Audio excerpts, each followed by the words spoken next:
وہ آخر میں جو ہمارے کاکے بیٹھے ہیں گپے مار رہے ہیں، یہ ہے امت کا حال۔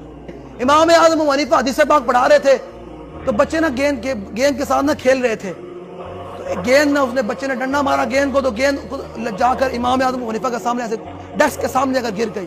بچے دبک کر کھڑے ہو گئے کہ یار وقت کا امام حدیث پڑھا رہا ہے، کون آگے ہو کر گیند لے؟ ایک بچہ بڑے بے باکی کے ساتھ نکلا، اس نے کہا کوئی نہیں امام ہی ہے نا، جس طرح آج وہ لوگ بے باک ہو جاتے ہیں۔ اس نے آگے سے جا کر ایسے گیند اٹھائی، جب گیند اٹھا کر ایسے مڑا نا تو امام اعظم ابو حنیفہ نے فرمایا یہ حرامی ہے۔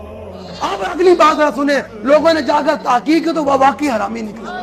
میں کوئی حدود عزیز فلاں سنا رہا ہوں، گپا مارن پیچھے بیٹھ کے میں حدود امت درد دیے گلا کر رہے، فلسطین اجڑ گیا، ایک گپا مارن دے قابل ہے؟ کبھی ڈی پی او کے سامنے اس طرح نے گپے ماری ہیں؟ یہ آپ کی اور میری یہ سبب ہے۔ وہ مولوی بھی اصل مولویوں کا قصور ہے، مولوی کہتے ہیں بچے ہیں، بھائی بچے ہیں کہ بچے ناک میں روٹی ڈالتے ہیں۔